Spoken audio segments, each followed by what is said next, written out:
아프리카 콩고에서 선교를 하신 선교사님이 열심히 그 현지어를 배워서 처음에는 통역을 좀 쓰다가 현지어를 열심히 배워서 그냥 설교할 만해서 설교를 하시게 되는데, 성도들이 정말 자기가 열정적으로 설교하는데 반응이 없더래요. 그런데 언제부터인지 정말 자기가 이제는 말도 가슴을 실어서 현지어로 설교할 수 있을 때가 됐는데도 성도들이 반응이 없는데, 어느 날 성도들이 설교 도중에 한두 사람씩 팔짱을 끼기 시작하더니 나중에는 많은 성도들이 팔짱을 이렇게 끼더래요. 선교사님이 얼마나 당황되게요. 자기는 열심히 열정을 다해서 힘을 내 설교하는데 팔짱을 끼니까 굉장히 어쩔 줄을 모르고 설교를 뭐 해야 될지도 모르고 뒷부분도 자꾸 잊어버려지고 긴장이 되고, 그래서 나중에 알게 됐는데, 비로소 성도들이 자기가 설교할 때 팔짱을 끼기 시작한 것은, 그 나라에서는 팔짱을 끼는 것은 I respect you. 목사님 참 감동이 됩니다. 이제야 목사님 설교가 은혜가 되고 마음에 와 닿습니다 라는 표현입니다. 그걸 알고 난 다음에 얼마나 놀랐는지. 왜 그러냐면 그 아프리카 콩고에서는 이 손이 무기이기 때문에 이 손을 감추면 난 당신을 존경합니다, 당신이 하는 말씀에 정말 수긍하고 내 삶을 정말 따르겠습니다 라는 의미입니다. 여러분, 우리 예배에 대해서 오늘 말씀을 드릴 텐데, 이 현장에서 하나님 만난 여러분들은 저에게 반응할 필요 없고 하나님에게 말씀 앞에 꼭 반응하실 수 있기를 바랍니다. 성도의 신앙생활에 가장 중요한 기본이 뭐가 있겠습니까? 예배입니다. 예배가 우리 신앙생활의 성도들에게 가장 기본 자세입니다. 이 자세가 흐트러져 버리면 신앙생활의 다른 모든 것들이 다 흐트러져 버립니다. 여러분, 군대 가면 제식훈련을 합니다. 군대에 있어서 가장 중요한 자세가 차렷 자세입니다. 차렷 자세 했는데 몸이 삐뚤어지고 또 이상하게 앞으로 구부러진다거나 뒤로 제껴진다거나 이런 사람은 모든 자세가 다 흐트러지는 것입니다. 그래서 먼저 차렷하는 것이 가장 동작의 기본입니다. 신앙생활에서도 하나님 앞에 나와 예배드리는 것이 신앙생활의 기본입니다. 이것보다 중요한 것이 우리에게는 없습니다. 그래서 여러분, 살아있는 예배를 소중히 여기고 살아있는 예배를 드리는 교회와 성도들은 틀림없이 큰 축복을 받게 됩니다. 예배를 정성스럽게 드리는 가정과 개인은 틀림없이 영적으로 살아납니다. 예배를 소중히 여기는 나라와 민족은 하나님께 큰 축복을 받게 되는 것을 역사는 수없이 증거해주고 있습니다. 무슨 일로 그랬는지는 모르지만 어쨌든 이제는 유대인들보다 우리 한국 사람들이 전 세계에 가장 많이 흩어져 있습니다. 디아스포라. 근데 한국을 축복하시는 가장 큰 이유 중에 하나가, 그들이 어디 가든지 두세 사람, 두세 가정이 있으면 꼭 뭐 하죠? 모여서 교회를 합니다. 모여서 교회를 하고 꼭 예배를 드립니다. 하나님이 우리 민족을 축복하지 않을 수가 없습니다. 여러분, 제가 결론적으로 말씀을 드리면 예배를 소중히 여기시고 예배에 여러분들의 온 정성과 힘을 기울이면 틀림없이 여러분 축복받습니다. 틀림없이 하나님이 기뻐하시고 여러분을 가만두지 않으시고 이렇게 세우시고 여러분에게 온갖 지혜와 능력과 세상을 이길 힘과 능력을 늘 하나님께서 제공해 주실 것입니다. 예배를 통해서 여러분의 삶이 살아날 것이고 하나님이 구체적으로 여러분과 함께 동행하는 그런 귀한 축복을 누리실 것입니다.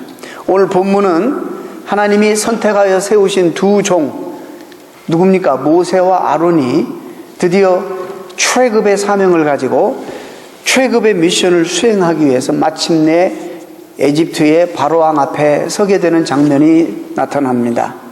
그리고 입을 열어서 민족을 위한 하나님의 메시지를 선포합니다. 출애굽기 5장 1절에 보면 이제는 그만 내 민족을 탄압하시고 자유를 주십시오 라는 그런 단순한 정치적인 메시지 같은데 절대 그러지 않습니다. 이렇게 나와 있습니다. 그 후에 모세와 아론이 가서 바로에게 이르되, 이스라엘 하나님 여호와의 말씀에, 자기 말이 아니에요. 자, 애굽으로 가라. 가서 뭐라고 할까요? 이대로 전하라. 하나님의 말씀을 그대로 전하는 거예요. 이스라엘 하나님 여호와의 말씀에 내 백성을 보내라. 그들이 광야에서 내 앞에 절기를 지킬 것이니라. 이렇게 말씀하십니다. 내 백성을 보내주소서. 그러면 애굽 땅을 떠나겠습니다. 이런 말이 아니라, 그러면 광야에 가서 절기를 지키겠습니다. 그 뒷부분의 내용들을 읽어보면 희생제사를 드리겠습니다. 막연히 절기를 지키겠다는 말이 아니라 희생을 드리겠습니다. 오늘날로 말하면 하나님 앞에 경배하고 예배를 드리겠습니다 라는 말이에요. 저는 오늘 그래서 하나님이 우리를 어두운 세상 가운데서 흑암의 권세 잡은 사탄의 소나기 아래서, 죄의 종 아래서 우리를 구원하셔서 이곳에 부르신 이유, 우리를 구원해 주신 목적이 무엇이냐에 대한 말씀을 오늘 본문과 연관해서 드리려고 합니다. 우리 백성을 보내소서. 우리가 광야에 가서 전능하신 여호와를 예배하고자 합니다라는 말씀입니다.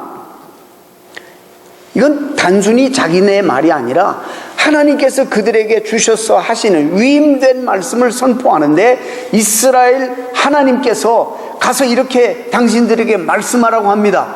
내 백성들을 그만 탄압하시고 좀 자유롭게 해방시켜 주세요. 왜? 광야에 가서 이 백성들은 하나님을 예배하는 백성으로 이들을 회복하시기 위한 하나님의 계획이 있으십니다. 물론 노예 상태에서 자유로워진다는 것은 굉장한 사건이고 정말 우주적인 중요한 사건입니다. 그러나 또한 자유를 얻어서 무엇을 할 것인지, 우리가 구원 얻는 게 얼마나 우주적인 사건입니까? 대단한 사건 아닙니까? 근데 구원 얻어서 그 다음에 뭘 해야 될 것인가? 이것도 또한 대단히 중요한 일입니다. 구원만 얻으면 됩니까?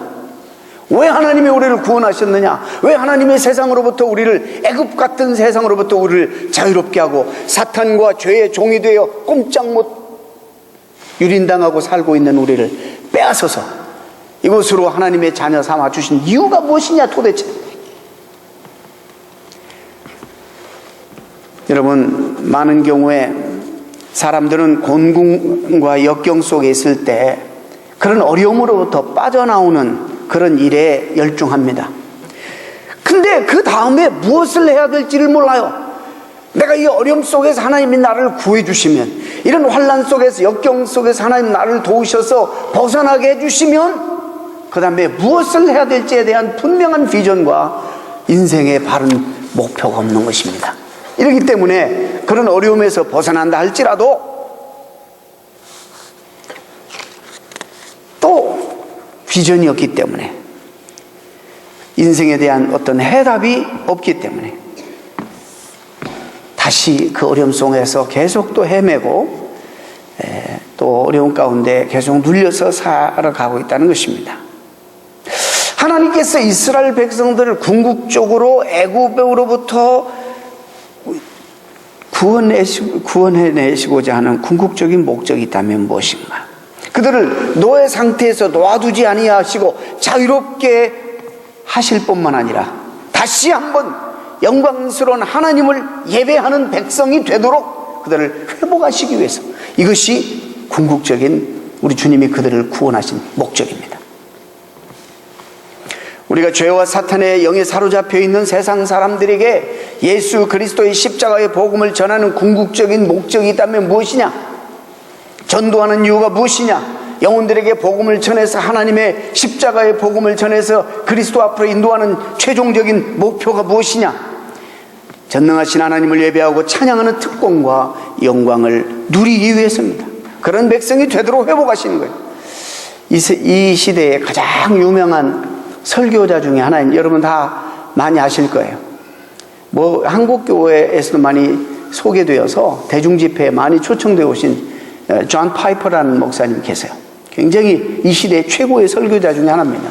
그분이 책을 한 권, 아주 두꺼운 책을 썼는데 Let the Nation Be Glad 라는 이런 책에서 이렇게 얘기합니다. 그 책을 쓴 이유는 선교는 교회의 궁극적인 목표는 아니다. 예배가 그 목표다. 예배가 없기 때문에 선교가 필요한 것이다. 선교는 열방이 하나님 앞에 돌아오게 되면 더 이상 필요 없는 것이다. 그러나 예배는 영원토록 존재해야 되는 것이다. 그렇기 때문에 예배 때문에 우리가 선교를 해야 된다. 여러분, 열방이 다 주님 앞에 돌아오면 선교 필요 없어요. 그러기 위해서 우리 선교하잖아요. 자, 그러니까 이것이 얼마나 중요한 하나님이 이사야서도 내 백성을 내가 지은 것은 그들을 통해서 내가 찬송을 받기 위해서 지었다. 그렇기 때문에 우리가 이 땅에 지음받아 보낸 인간의 가장 궁극적인 최고의 목표가 뭐냐? 하나님을 영화롭게 하는 거예요. 믿습니까? 하나님을 영화롭게, 하나님을 예배하는 거예요. 이것 때문에 우리가 지음을 받아서 이 땅에 왔다는 것입니다. 그런 말씀을 종합해 볼 때 살아계신 하나님을 예배하는 것이야말로 인생의 최대의 행복이요 영광이고 이 땅에 존재하는 가장 중요한 이유라고 성경은 계속 말씀하고 있다는 것입니다. 그렇기 때문에 개인이나 가정이나 어떤 공동체이든지 간에 민족과 역사의 운명을 바꿀 수 있는 그런 비전이 있다면 하나님을 바로 예배하는 것입니다. 하나님을 예배 가운데 만나서 정말 아름다운 생동감 넘치고 생명 있는 예배가 회복이 되어서 하나님의 임재를 예배 시간마다 경험하고 그 하나님과 아름다운 교제가 회복되는 이런 예배를 통해서 우리 민족과 나라와 국가와 우리 공동체가 변화되는 것입니다. 거기에 소망이 있는 것입니다. 여러분, 살아계신 하나님을 경험할 뿐만 아니라 그 영광을 경험할 뿐만 아니라 영광을 그리고 그 능력을 우리가 늘 체험하는 그 통로가 바로 예배 현장입니다. 모세와 아론이 오늘 본문에 보면은 자유를 주십시오가 아니라 우리로 하여금 예배할 수 있게 하십시오라는 말에 결론적으로 우리로 하여금 하나님이 원하시는 그 상실된 예배를 회복받는 예배 회복이 되는 그런 백성으로 다시 살게 해주십시오라는 말이에요. 자, 그러면 오늘 본문에서 더 구체적으로 하나님이 우리에게 기대하시는 예배가 뭔가? 그럼 도대체 살아있는 예배가 뭐고? 우리가 자주 말하잖아요. 정말 생동감 있는 예배, 영적인 예배, 신령과 진정으로 드리는 예배, 막 예배에 대한 많은 말씀이 나오고 이제 급기야는 예배의 목숨을 걸어라 이런 뭐 책도 나오고 그러지 않습니까? 예배의 목숨이 중요하기 때문에. 또 오늘 본문에 하나님이 기대하시는 예배는 첫째로 오늘 본문을 중심으로 보면 성별된 예배, 구별된 예배, 세속으로부터 성별된 예배를 주님이 원하시는 것입니다. 모세와 아론이 그 백성을 어디로 보내어서 예배하게 해달라고 요청하고 있냐면 광야에서. 이 말이 계속 강조되고 있습니다. 여러분, 예배를 드리기에 가장 적합한 자리가 있다면 그 상황 속에서는 광야였습니다. 왜냐하면 그 당시 애굽은 최고의 문명을 자랑하고 있었고 그 문명의 한복판, 세속의 한복판에 하나님 접하기는 쉽지가 않았기 때문입니다. 그런 의미로 우리가 오늘 본문을 이해할 수 있습니다. 광야, 그곳은 하나님을 만나기에 그 상황 속에서 가장 방해받지 아니하고 적합한 장소, 세속의 때를 다 벗어버리고 전능하신 하나님께 몰두하며 하나님의 임재를 경험하기에 가장 합당한 장소. 광야 그 자체가 중요한 게 아니에요. 그게 어디가 됐든지 우리가 하나님께만 집중하고 세속의 어떤 영향권에서 벗어나서 방해받지 아니하고 하나님께만 우리의 심령을 집중하고 신령과 진정으로 예배드리기에 합당한 그곳, 이것이 오늘 본문에는 광야로 표현되어 있습니다. 근데요, 중요한 원리가 있어요. 장소보다도 더 중요한 5장 1절에 주의 깊게 보면 그들이 광야에서 대단히 중요해요. 하나님이 이렇게 말씀해요. 내 앞에. 여러분, 예배는 하나님 앞에 서는 체험이에요. 우리가 이 시간에 수없이 많이 예배를 드리는데 여기 올 때마다 내가 하나님 앞에 서 있다라는 이런 하나님의 신전의식, 하나님의 임재의식, 하나님 앞에 내가 서 있다라는 의식이 없이 예배를 드릴 때 예배 전부 다 헛것이에요. 그런 예배는 드리나 마나요. 오늘 보니까 내 앞에 나와 있는 것이 예배예요. 예배는 결코 주님을 기념하는 행위가 아닙니다. 예배는 단지 그리스도께서 우리 위에 십자가에 못 박히신 것을 기념하는 의식도 아닙니다. 또한 우리를 구원하신 하나님의 은혜에 대한 보답으로 드리는 무난 인사도 아닙니다. 예배는 거룩하신 전지전능하신 하나님과 죄인이 만나는 장소예요. 영이신 하나님과 육신을 가진 우리들이 만나는 장소예요. 영이신 하나님과 만남을 체험함으로 그의 백성이 내가 누구인지를 깨닫고 또 무엇을 위해 살아야 할 것인가를 확인받는 장소가 예배 장소예요. 하나님께서는 오늘도 하나님을 이렇게 예배하는 자들을 찾으신다고 그랬어요. 이렇게 신령과 진리로 예배하는 자를 하나님은 오늘도 찾으신다. 어떤 마음으로, 어떤 자세로 여러분 여기 와 계십니까? 예배 자리에 오긴 왔으나 여러분 어떤 자세로 지금 하나님 앞에 여러분들이 서 계십니까? 아담과 하와가 죄로 말미암아 타락하고 난 후에 그들이 잃어버린 첫 번째 축복이 뭔지 아세요? 첫 번째 축복이 예배를 상실했다는 거예요. 하나님 앞에 나가는 예배를 상실했어요. 여기서부터 인생의 불행이 시작되는 거예요. 그래서 하나님이 그토록 흩어져 있는 죄로 말미암아 흩어진 열방을 그들을 다시 당신의 품으로 불러서 원래 백성 예배를 회복시켜서 하나님과의 정말 생명관계로 우리를 맺으시기를 원하시는 거예요. 그 일 때문에 교회들을 세우시고 그 일 때문에 우리들을 이렇게 은혜를 주어서 일들을 수행하도록 하시는 거예요. 여러분 우리가 잘 아는 대로 계속 성경 읽어보면 가인과 아벨의 신앙도 그들이 하나님 앞에 예배드리는 태도와 모습을 통해서 그들의 신앙이 평가되었어요. 여러분 신앙 좋은 척 여러분 그렇게 할 필요 없어요. 여러분이 하나님 앞에 예배드리는 자세로 하나님이 그걸 가지고 여러분들을 평가하는 거예요. 하나님 앞에 늘 나와서 예배 드리느냐, 육신은 여기 있지만 생각은 딴 생각하고 있느냐, 어떤 자세로 이 자리에 와 있느냐, 어떻게든지 내가 이 시간에 하나님을 만나야 되겠다라는 간절함과 사모함으로 그런 기대감으로 여기 와 있느냐, 아니면 어쩌다가 그냥 습관이 되어서 주기적으로 이것이 내 신앙생활의 루틴이 되었기 때문에 와서 앉아있는 자리인가. 노아뿐만이 아닙니다. 구약의 경건한 족장들 아브라함, 이삭, 야곱, 요셉, 욥 그들 모두가 다 하나님께 예배드리며 그 예배 속에서 믿음을 따라서 하나님 주시는 능력과 지혜를 공급받아서 세상을 이기며 살아갈 수 있는 그런 힘이 그들에게 공급되었습니다. 모세 시대에도 왕국 시대에도 성막과 그리고 성전 공적인 예배를 함께 드림으로써 그리고 이 예배를 드리지 않는 그런 모든 사람들은 민족 공동체에서 제외시켜버렸습니다. 여러분 굉장히 중요한 겁니다. 세속으로부터 구별, 이 모든 예배자들에게 주께서 요청하시는 것입니다. 이 시간까지 와서 세속적인 생각과 세속적인 마음과 이런 것들을 끌고 와서 이 자리에까지 앉아서 하나님 앞에 그걸 생각하고 묵상하고 그 때문에 예배를 방해받는다면 이처럼 불행한 일이 어디 있겠어요?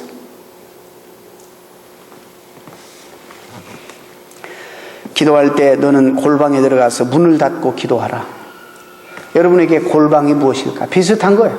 여기는 광야라고 표현됐지만 내가 하나님을 만나기에 방해받지 않는 장소, 하나님에게만 온전히 집중할 수 있는 장소.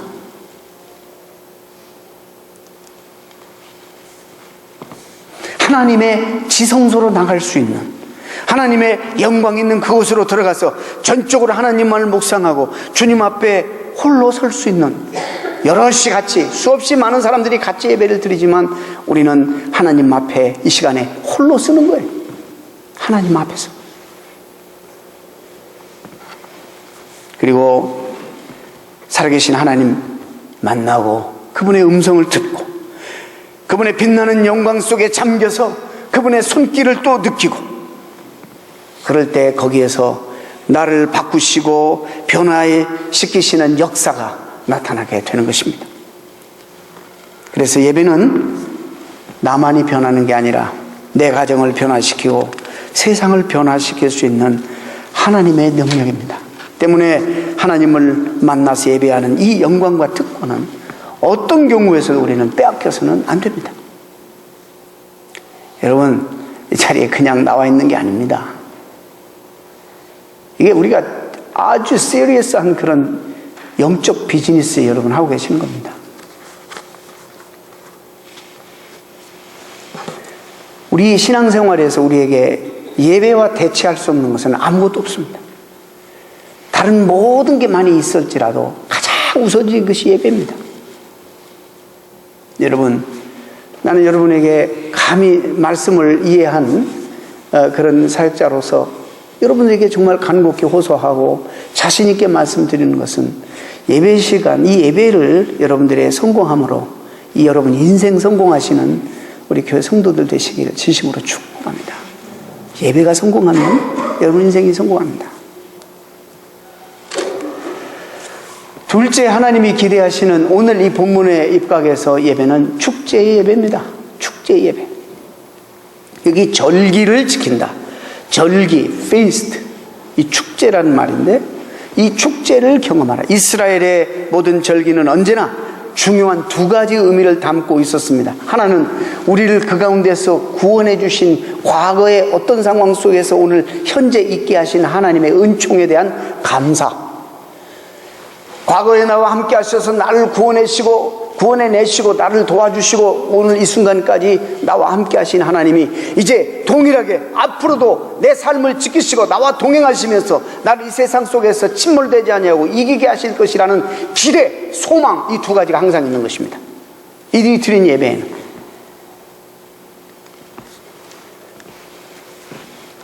그리고 이 감사와 기대는 여러 가지 반응을 불러일으키는데, 그게 뭐냐면 찬양입니다.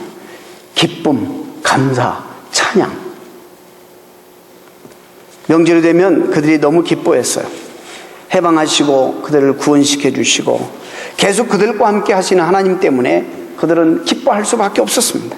그래서 이스라엘의 모든 명절은 기쁨의 명절이고 기쁨의 축제였습니다. 이 축제에 반드시 동반되는 요소들이 기쁨, 감사, 찬양, 기쁨과 감사와 그로부터 자연스럽게 나오는 찬양이었습니다. 이것이 예배의 전형적인 근거라 말할 수 있습니다. 자, 한국 전통적인 예배. 여러분, 우리가 옛날에 이 물은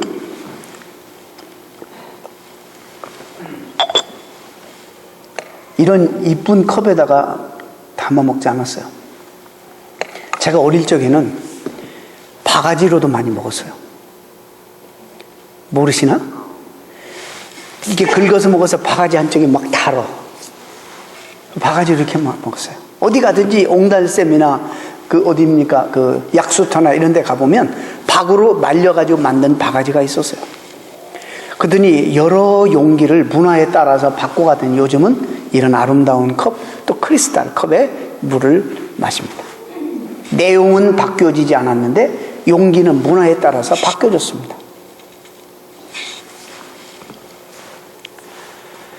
우리가 선교지 가보면 같은 복음을 가지고 가도 그 문화 속에서 담는 문화적인 그릇들이 있는 것입니다. 그것을 통해서 복음을 전해야지, 그러지 않고서는 그들이 받아들이지 않습니다. 한국 교회의 예배 스타일, 전통적인 예배 이해는 경건함과 거룩함입니다.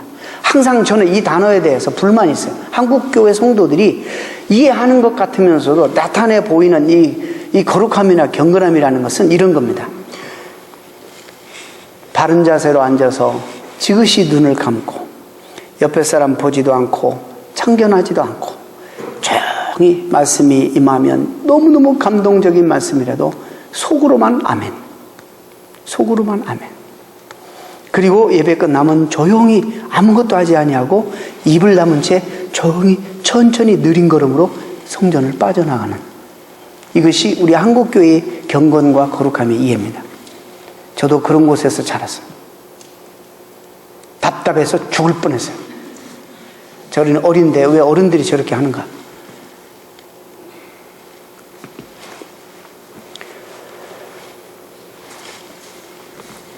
성서적 개념의 예배는 셀러브레이션입니다. 셀러브레이션. 예배가, 우리가 예배가 살아야 됩니다, 생동감 있는 예배를 해야 됩니다, 이게 안 됩니다. 그렇게 우리 생각이 바뀌기 전에는. 왜냐면요, 우리가 한국교회 예배는 이런 겁니다. 혹시 여러분들이 그렇게 생각하시는 분 계시면 오늘 여러분 생각과 태도를 바꾸셔야 돼요.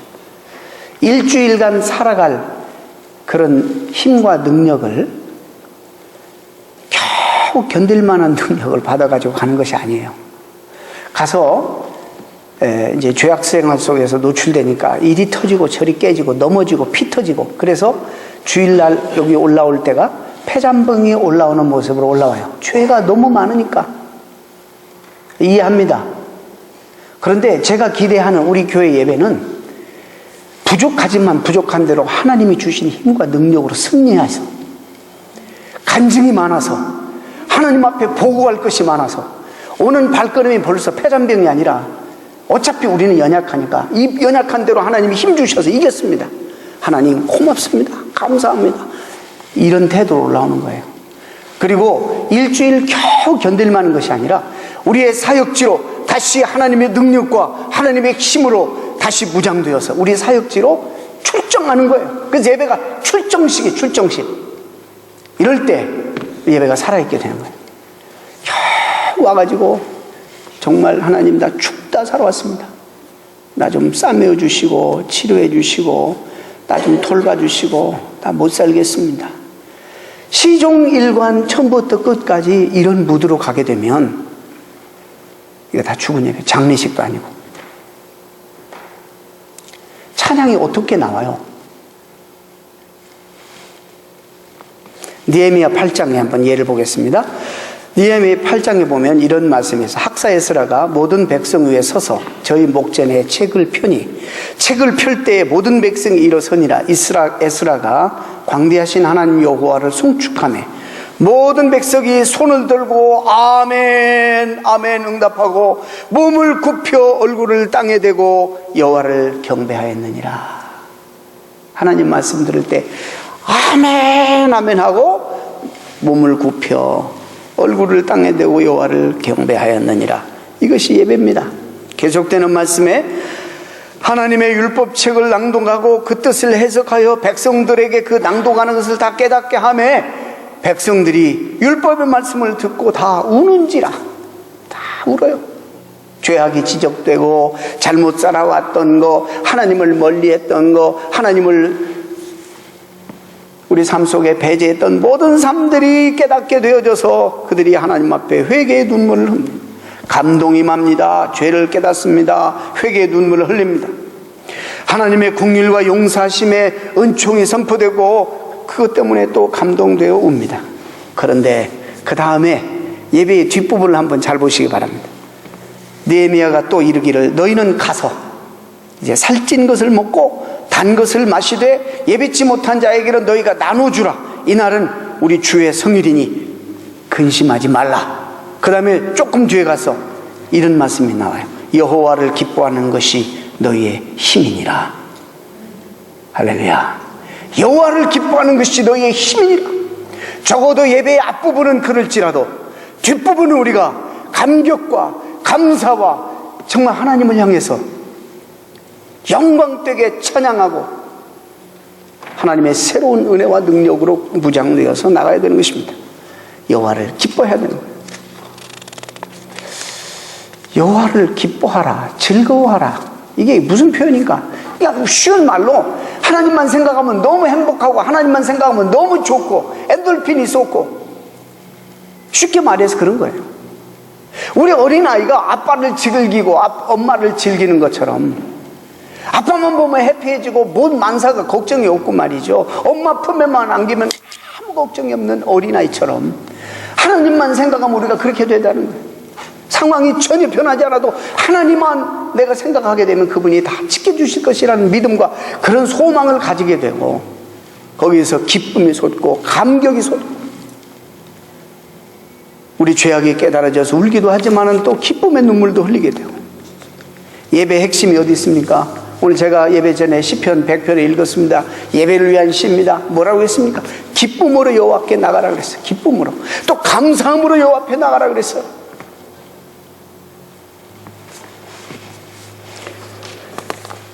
우리 성도들도 하나님 앞에 예배될 더 많은 표현들이 있었으면 좋겠어요. 우리 한국 사람들은 유교 문화죠. 이 지배를 받았기 때문에 아직도 그 근성이 우리에게 딱 자리 잡고 있습니다. 유교는 표현하면은, 이 자꾸 드러내거나 표현하면 양반이 못되기 때문에 이 희노애락이 얼굴에 나타나면 안 된다고 가르쳤잖아요. 그래서 너무 표현하는 게 인색해요. 근데요, 여러분, 유교 문화는 이 페이건 컬처예요. 우리 기독교 문화가 아니에요. 말씀이 감동이 되면 아멘 표현해야 돼. 하나님 앞에 오른손은 안 들더라도. 여러분, 흑인 교회 가면 너무 재밌어요. 네? 목사님하고 성도들하고 같이 설교해. 주님이 이렇게 말씀하셨습니다. 다 하는 You're right, you're right 이러고 말이죠.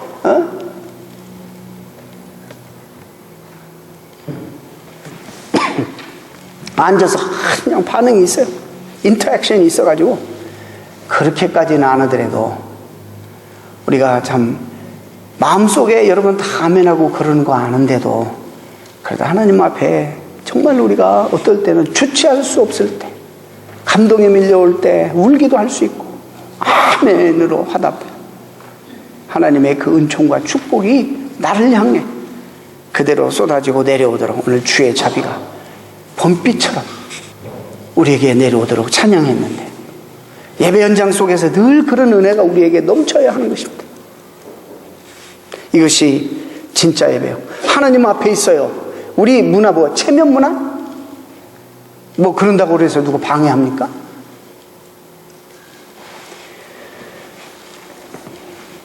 여러분 잘 들으세요. 교회는 그 교회의 영적 수준을 능가하는 예배를 드릴 수 없습니다.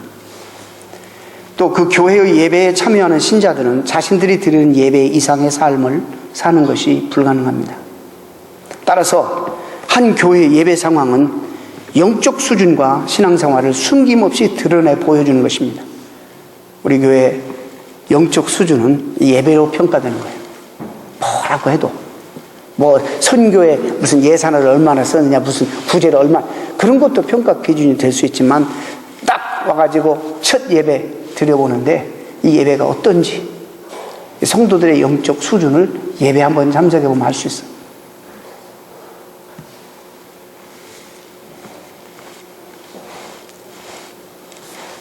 한 개인이 하나님과 어떤 관계 속에 살아가고 있는지가 그가 하나님께 예배드리는 모습을 보면 알 수 있습니다. 우리가 육신의 사소한 일로, 여러분이 잘 들으세요. 이 부분, 육신의 사소한 일로 몸이 좀 찌뿌둥하다거나 아프다거나, 여러분 여기 다 나오면 나아요. 걱정하지 마세요. 그런 일들로 하나님 앞에 드려야 할 예배 참석의 의무를 소홀히 한다고 있다면 영어로 too bad, 정말 불행한 일입니다. 우리가 예배를 소홀히 하고 아무리 애쓰고 힘쓸지라도 영혼은 핍절하고 범사에 하나님의 축복을 계속 잃어버리는 삶을 사는 것과 같은 것인데, 이런 상태를 학개 선지자는 너무나 잘 지적했습니다. 뭐라고 했냐면, 그러므로 이제 나 만군의 여호와가 말하노니 너희는 자기의 소위를 살펴볼지니라. 이거 조금 오늘말로 적용하면, 여러분들의 예배 생활을 한번 살펴보십시오. 여러분들이 많이 뿌릴지라도 수입이 적으며, 아무리 많이 잡수실지라도 배부르지 못하며, 아무리 마실지라도 흡족하지 못하며, 아무리 입어도 따뜻지 못하며, 일꾼이 싹을 받아도 그것을 구멍 뚫어진 전대에 넣게 되느니라. 이렇게 중요한 거예요. 심심하면 나오고, 찌뿌둥하면 안 나오고, 컨디션이 좋으면 나오고, 아침에 일어나 봐서 이럴 게 아니에요. 내가 죽느냐 사느냐. 사실 이 모든 것들이 예배 속에서 결정되는 거예요. 저는 그렇게 생각합니다. 한 주간 제가 설교를 준비를 못했다거나 성령의 역사 안에서 한 주간을 죽으면 여러분 2주간을 죽이는 거예요. 이게 얼마나 이게 조심스러운 일입니까? 기회를 안 주니까 한 번 주일날 겨우 나와서 예배 드리는데 이때 뭔가 정말 하나님이 도와주시기를, 하나님이 찾아오셔서 우리를 만나주시고 우리를 터치하시고 우리를 건드리시고 우리를 흔드시고 우리에게 감동 주시고 어떻게든지 하셔야만 돼요. 근데 하나님은 언제나 그렇게 하시려고 하는데 우리가 준비가 안 돼 있어. 이것이 우리 문제예요. 그래서 오늘 현대교회 위기는 다른 말이 아니라 예배의 위기예요. 예배의 위기. 내 신앙생활의 위기는 다른 게 아니라 예배의 위기예요. 회복도 예배를 잘 드리면 다 회복이 되는 거예요. 여러분, 일주일에 한 번 주어진 이 기회, 여기 나올 때마다 간절한 마음으로 어떻게 하든지 나는 하나님 앞에 지금 서 있으니까 그분을 만나야 된다. 그분의 손길을 내가 만져야 된다. 경험해야 된다.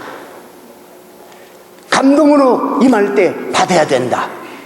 나에게 어려움으로 메시지가 도저히 될 때가 어떻게든지 이 말씀을 받아서 순종해야 된다라는 간절함으로 주님 앞에 나가셔서 헛된 예배 드리지 마시고 정말 주님 원하시는 신령과 진정의 예배 드리시는 여러분 되시기를 축원합니다.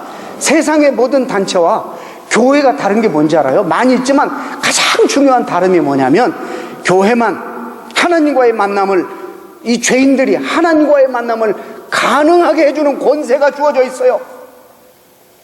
교회만, 우리 죄인들이 거룩하신 하나님을 만날 수 있는 권세가 교회만 주어졌어요. 여러분, 이게 굉장히 중요한 거예요. 우리에게 소망이 뭐죠? 주님 만나는 거 아니에요? 주님 만나는 거. 거기에 구원이 있고 거기에 은혜가 있고 참된 위로가 있고 세상을 이겨나갈 힘과 능력이 있기 때문에 하나님을 만나는 것이 예배의 최대 목표인데, 예배는 하나님과의 만남에 기대를 갖는 우리의 간절한 그런 마음, 간절한 마음을 가진 성도들의 바램으로 예배가 시작되고, 그 간절한 바램을 전심으로 찾는 여러분들의 그 기대와 바램을 하나님이 보시고 응답하셔서 우리를 만나주심으로, 그리고 우리를 변화시키는 예배가 끝나야 되는 거예요. 그리고 여기서 예배를 잘 드릴 때 또 우리가 삶으로 드는 예배가 가능하게 되는 거예요. 여기서 은혜 받았는데 삶으로 나가서 안 연결이 된다. 잘못 드린 예배. 주일이 여러분의 일주일의 삶의 중심이 되게 하십시오. 중요합니다. 우리는 어쩌면 이렇게 생각하시기 바랍니다. 예배하기 위해서 일주일을 산다. 이렇게 생각하시길 바랍니다. 그래서 한국의 옛날의 달력에는 썬데이가 제일 뒤인데, 여러분 다 보세요. 썬데이가 맨 앞입니다. 내가 하나님 앞에 어떻게 예배를 드리냐에 따라 일주일이 결정되는 거예요. 대단히 중요한 신학적인 의미가 담겨져 있습니다. 일주일을 바로 살기 위해서 하나님 앞에 바로 예배해야 됩니다. 예배 현장 속에서 하나님과의 만남을 여러분 사모하시기를 바랍니다. 하나님 앞에 도움을 구하고 거룩한 만남이 있는 예배가 되게 해달라고 여러분 애써서 안타깝게 하나님 앞에 늘 기도해야 됩니다. 여러분 그거 아십니까? 예배의 수준을 능가하는 삶이 없습니다. 삶을 능가하는 예배도 없는 것입니다. 그래서 예배는 삶 안에 갇히고 삶은 예배에 묶여 있다는 사실 여러분 아시기를 바랍니다. 여러분 이곳에 올 때마다 이미 와 계시고 우리를 만나기를 기대하시는 그 하나님, 그 하나님의 임재를 여러분이 꼭 사모하시고 경험하시기를 바랍니다. 신의 문을 찾기에 갈급한 사슴과 같이 예배 가운데 하나님을 만나기를 사모하시고 그리워하는 성도들 되어서, 내가 예배 가운데 하나님을 만나지 못하면 내 영혼에 큰 재앙이라 이렇게 생각하시고 어떻게든지 자주 주어지지 않는 이 기회에 나올 때마다 좀 일찍 나와서 하나님 앞에 기도로 준비하고 사모하는 마음으로 말씀으로 기도 가운데 찬양 가운데 찾아오시는 주님 만나서 어떤 방법으로든지 감동으로도 찾아오시고 우리에게 죄를 지적하기도 하시고 우리에게 새로운 각성을 불러일으키시기도 하시고 우리에게 말로 형용할 수 없는 성령의 은사를 또 주실 수도 있고 이런 많은 것 통해서 통로를 통해서 우리에게 찾아오시는 주님 만나서 여러분이 변화돼야지 가정도 변화되고 공동체도 변화되고 사회도 변화되고 소망이 있다는 것을 아시고 여러분 하나님이 우리를 구원하신 목적이 바로 예배에 있다는 것을 아시고 이 예배를 또 잘 드리면 하나님과의 계속적인 천국의 삶을 이어갈 수 있기 때문에 예배에 여러분도 목숨을 거시는 복된 성도들 되시기를 주님의 이름으로 축원합니다.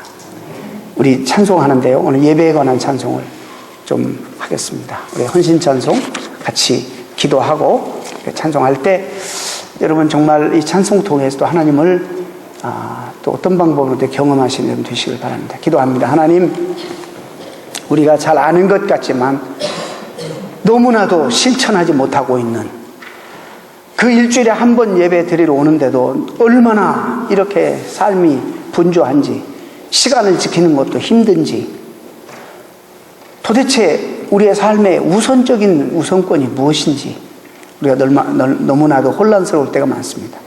주님을 위해 섬기는 것, 또 여러 가지 교회를 봉사하고 섬기는 것, 이웃을 챙기는 것 다 중요한 사역입니다만은 가장 성도의 기본 자세가 예배입니다.